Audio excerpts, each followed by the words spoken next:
Okay, so this will be the second session of the conference, and I'm very happy to invite my colleague Andrei Shulaev, who will be speaking about zkSync era reality check. Hi, Andrei, can you hear us? Fine. Fine. Nice to be here again, I guess.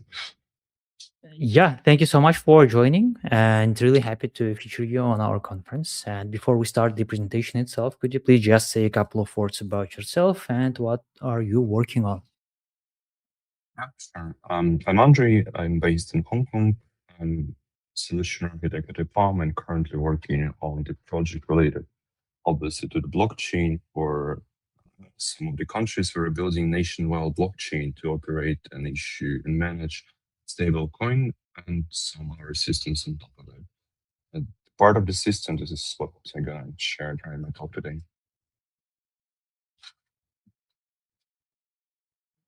You're muted. Sorry, yeah, thanks. I think that thing is very actual nowadays. And yeah, let me just quickly bring up your presentation to the stage. And I think we are good to start. The stage is yours.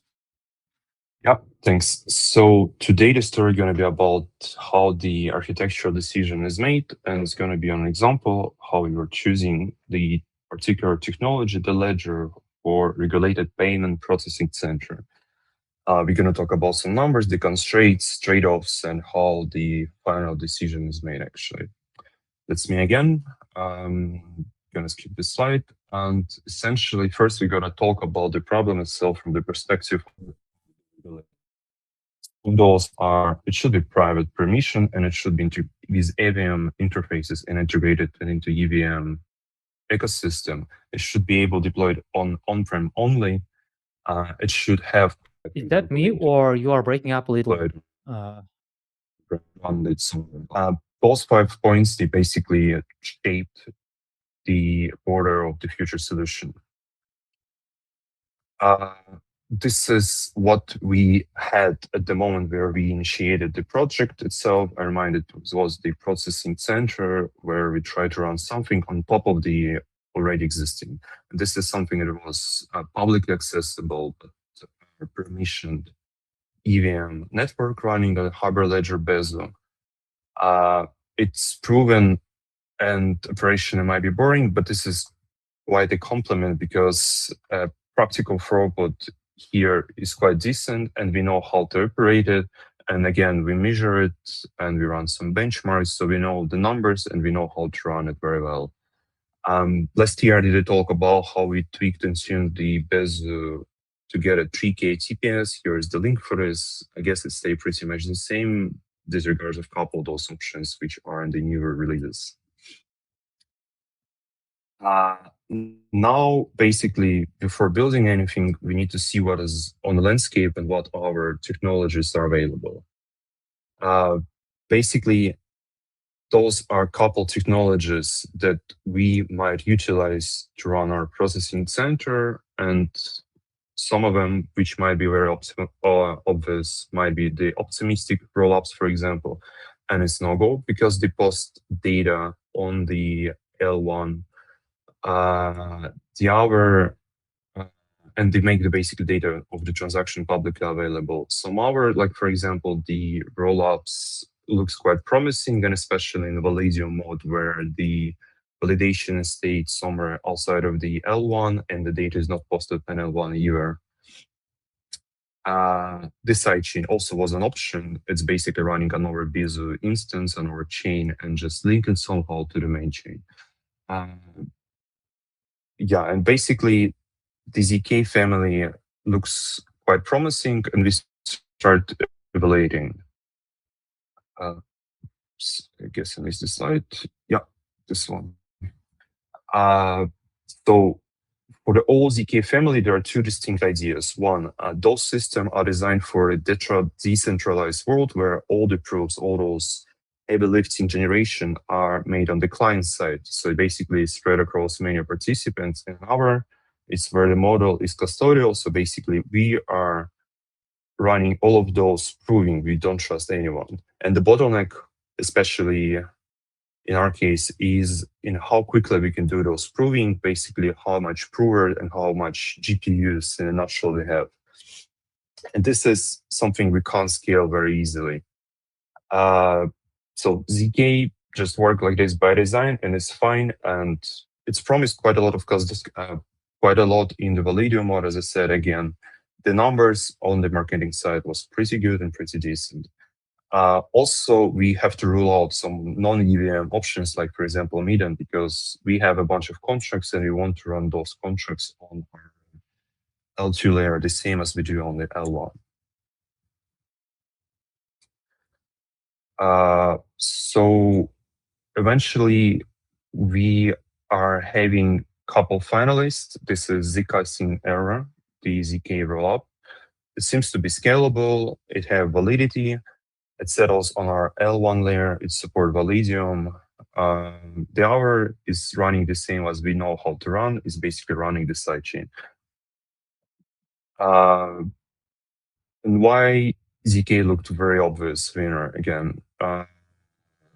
Validity proofs while staying permission. This is what we need. It's settled on L1. It also have a bunch of nice features, like, for example, native account abstraction supports, which we were planning to introduce, and it's might save us a bunch of months of working and also some of the infrastructure cost. So on paper, ZK dominate for sure. And we did a thing, we just start with the benchmarking it before running into the production. And we started like a POC, build the system where we can measure how actually the zkSync operates. Essentially, there are a bunch of components. It's not the same EVM system. It's quite a, most so to say, custodial way of working there. There's a lot of components which we have to run in our infrastructure. Some of them are here on the slide. The sequencer, for example, it's where you send the request to execute the transaction, which you accept it, and then you're getting something which is called soft finality or soft confirmation. We're going to talk about it later. The prover, who generates the key validity proof. This is something what we later post on L1. Also, we have to deploy a bunch of L1 contracts which accept the proofs, and then we may say that the transaction is settled. Also, there is something which called like data availability layer. It's where the page data live and the data related to the transaction itself. Also, we need to, of course, run some our infrastructure like Explorer, where we can see what is going on within the network. So essentially, especially with the through requirements where we need to run a lot of GPUs, this is not just running another EVM, it's actually running quite a complicated distributed system with quite a high requirements in terms of the hardware. Now, about the terms a bit. In zk rollups, we have something which is called soft finality when the user sends a transaction and transaction is being accepted by the sequencer. Done. The user got a soft finality. Then later, asynchronously, we start in the process of verifying and proving the transaction. And once the proving is done and the proof is sent to the layer one, meaning the Ethereum, we call it a hard finality. And essentially, the first one happening very quick, that maybe milliseconds, and the second might take quite a while to get done. So now, shortly about the story, how we have to build the system essentially to run the zk era. First, we have to fork the zk because we are running, as I said, our custom private network, and this network apparently don't have the same chain ID as the public Ethereum. And the zk era don't support it, so we have to first modify this. It's quite a small change, but quite an annoying one. The other is that, of course, there are no native support for the client we're running, Bezu, so we have to modify that to be able to run zk era on top of our Bezu, because currently they send quite a lot of requests between each other. And the later and the most important, zk era looks more like the tool to run on your own computer where you can experiment with the new cool tech, but it's definitely not ready to be run in production, where we first need to wrap it in the proper services, write some health specs for the Kubernetes, and then monitor and operate the system. This is something which is completely missing on all zk era stack. Another thing we need to evaluate, as I said, we don't want to zk route to post any data regarding the transaction to the L1. And so we have to run it in Validium mode. And in Validium mode, we have to choose where the data will save. The data will be settled. We evaluated a bunch of data availability committees, so-called tools, which are responsible for managing and storing this data. We went through a bunch of them, and we ended up with the kind of, again, custom implementation, where, again, we have to modify the fork of the zk era, introduce ability to store the transaction batch data on S3. This is something which we end up building again ourselves. And the latest, we have to run the test on the GPU fleet, and getting the instances with the GPU wasn't possible in the country where we operate. So we started with running the benchmarking in the AWS cloud.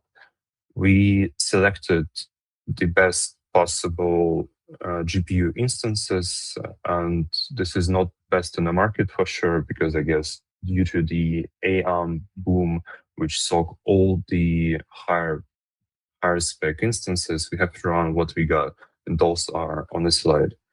Having that, we were able to produce formal hardware specification to assess the price difference between the GPU instances running it in cloud or purchasing, and compare it to the other options.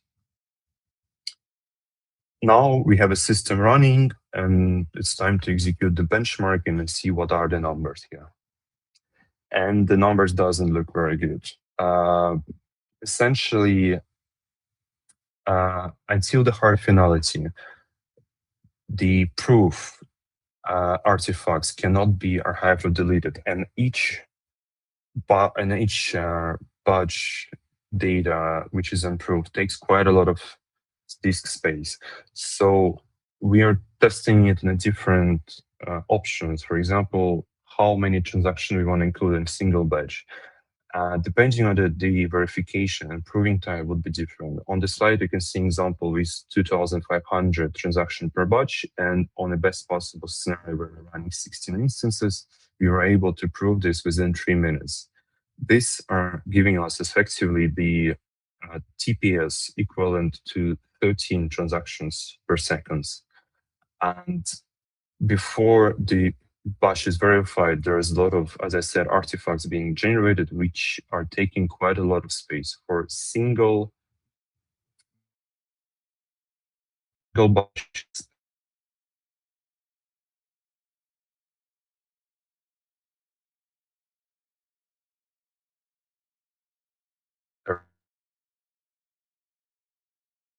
At least 40 terabytes of disk space per day.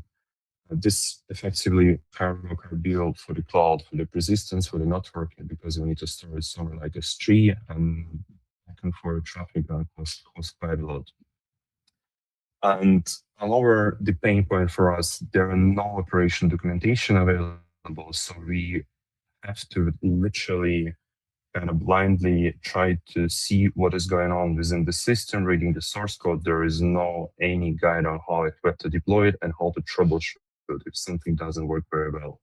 Like, for example, sometimes the batch verification might stuck, and we need to go there to fix it manually.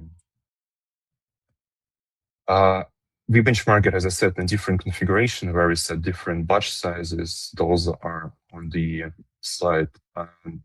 The software analysis, again, was pretty quick, but it congests the disk space very quickly. So we have to measure it on the hard finality, where we actually see the transaction is executed and settled on the L1. Yeah, next slide. Those are some results of different batch size and different instances. How long does it take to prove it? All different configuration, even changing the batch size, didn't affect the TPS from the system. So it was within 9 to 14 TPS. So basically, And another quite important thing, there is no native tooling available for the benchmarking as in typical software engineering, for example. I don't know, there's a bunch of tooling testing the REST API, but for this particular one, we have to implement it ourselves. Because again, we need to take a look at hard finality. Uh, yeah. Yeah, another thing, since this is a payment processing center, we have to take in account how effective would be the investment if, for example, we decide to go with the chosen solution. Um, the cost of 60 to 100K per month for running the prover servers alone will bring us the price for 1 billion transactions within the range which is on the screen from 2 to 3K. We, of course, can run it on a smaller GPU instance fleet, but it also will effectively cut the TPS we can support. Yeah, and also like we probably would love to run it on some more performant instances, but they were not available within the cloud. And nonetheless, they're also not available in the country where we're running. So this is again quite a blocker for us during the moment of the benchmarking. And here are some results from the perspective of the data that we generated. As I said, each batch produces within 13 to 26 gigabyte of proving artifacts, and they were only deletable after the proving is done. So when we receiving quite a steady and high load of TPS on the sequencer keep generating those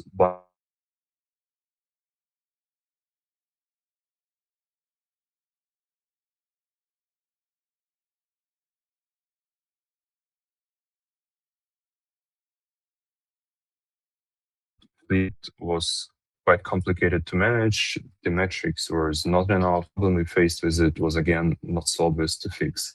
And quite annoying thing that there are no native solution to manage this stale or proofed batch data. So we have to run some automation around it ourselves. Again, the point that the solution is not quite ready for the production. So now let's evaluate the zkSync with some other options we have on the table. So essentially, the Bezos sidechain, the option I mentioned before, we are able to run on some middleware hardware from 500 to 1,500 CPS, depending on the settings and the load. On some higher tier hardware, we are able to reach 3K TPS. This is particularly possible on the AMD EPIC CPUs. We are running with the 1 second penalty, which is pretty good. And the roughly price of running one instance in month is something slightly above than $100. And this solution is also vertically scalable until some extent. So essentially, we can run it on more powerful CPUs with higher frequency. Adding more nodes or adding more RAM usually don't increase the performance in this setup. And which is the most important point here, we already are running it for years, the Bezo chain. And so we know how to operate it, how to troubleshoot it, and basically to run smoothly.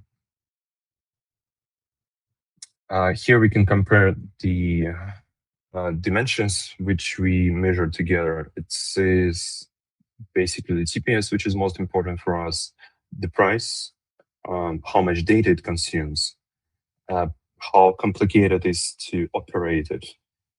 Is there a vendor lock in the zkSync era? There is quite a lot. Changing it from some other rollup basically impossible, but changing it to our EVM client probably would be doable. And again, for the team experience, for us, it's way easier to run Bezo, and it's way more complicated, and especially in a lack of any proper documentation to run zk.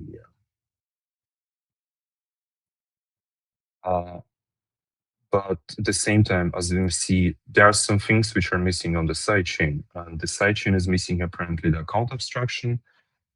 And we probably, for our use case, which is quite minimal, we can implement it ourselves within probably a month. And essentially, this is not something which we can consider as a deal breaker, but still we need to take it into consideration. And another, there are no privacy by default because the BISU is running in the publicly available network, so everyone can see what are the transactions in this network. This is the gap which we can actually solve very easily with the sidechain. So by that time, we've seen that the zkSync also have another product, the Pravidium. Uh, it does offer the privacy. Uh, so versus building ourselves for 3 months, we start exploring the Pravidium. How does it look like? It's native privacy-focused zkSync rollup, which promised quite a high TPS because it built on some uh, new platform which zkSync developed, but yet, which is important here, the price. It's expensive. We got some quotes from them, and it doesn't match with our expectation to what we are ready to pay for the solution. The other is the vendor log. Again, they don't provide any source code, and essentially, first, we can't show it to regulator. We can't switch to something else later. This is something like, for example, tomorrow they change the terms or stop caring about our deployment model, what would be our plan B, and there is no plan B in terms of the Pravidium. Source code, we can't show the auditor, and we just don't know how it works. So basically, the architect job isn't just to pick up the coolest stack, it's to ask, can we pay for it? Can we operate? Can we see what is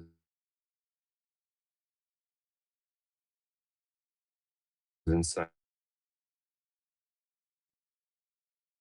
Now, how the decision, we're having all those numbers and we need to see how the decision is made and how it's been communicated to the client at the end of the day. So the architecture decision in enterprise are made with stakeholders, the hardware specs going up to sign off first and to evaluation by the stakeholders. So we started with some engineering, we build a system, we run the benchmark, we got the numbers, then we send the results to the stakeholders. We communicate what would be the best solution, what would be the recommendation. They sign off and we start building the sidechain, which is what we're doing right now. So sidechain for our MVP, there are some trade-offs. Privacy and account abstraction we will build later. For the privacy, essentially, we just decided to close it within the perimeter and make it not available from the public, but still on where some of our custodial services we're running the network. So basically, it's become some kind of private ledger. The another thing which we introduced called anchoring, it's where we send some data about the chain to the L1. It's not the equivalent to the ZK proof settlement where the proof is mathematically correct. Here it's more of this, say it's some metadata to say that this sidechain doesn't exist in some vacuum. It exists highly tightly anchored and connected to the L1, which is publicly available. So everyone sooner or later would be able to see some metadata which is posted from the permission and closed network. So actually what protects us, it's permissions network again. Yeah, and state right. Yeah, that's it, I guess. Yeah, and for the TPS constraints, this is something which we feel at this point of the moment we can sustain because again, 3K TPS is something we can handle, and it's dedicated networks. So in the end of the day, it should be fine for the time being. So and for the once the solution is made and decision is done, we start from, of course, promoting it through the KA. We have dedicated performance environment. It's all via GitOps. The anchoring is there. And on the roadmap now, we're evaluating what we could do to reach 10K TPS with our clients or some modification of the client itself. So this is saying that the decision which we made is not a final, it won't be the forever. This is kind of checkpoint which we achieve at the moment, but then it might be evaluated if the requirements will change. Yeah, so and essentially, it was quite a painful experience. We are realizing that the proving is the bottleneck and it's expensive to do. We have to benchmark in our data center with our data, with our load, with our usage pattern, because the numbers provided by the vendor might not match the reality that we had. Um, we have to care about the data lifecycle, of course, because we don't want to be blocked by the amount of data essentially we can't process anymore. This is something which was a blocker for us, apparently. Um, and the technology, which is very obvious and looks the popular, and this would be the first choice if you think about the zk rollup, it might be not the best in our situation.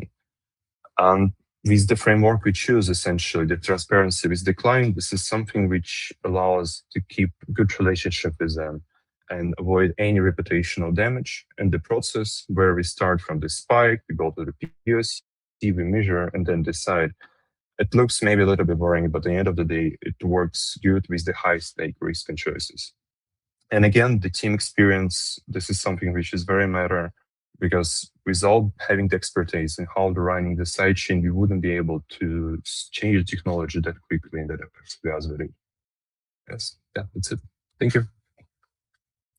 All right. Thank you so much, Andrei. That was really insightful. I really like the talks of this type where people share their experience and what they really have built, not just a theoretical material. And let's quickly cover a question. I see multiple in the chat. And the first one says, "Hi, Andrei.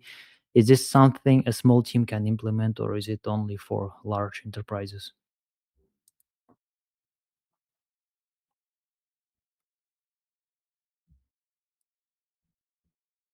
I think you are breaking up again, and I lost you.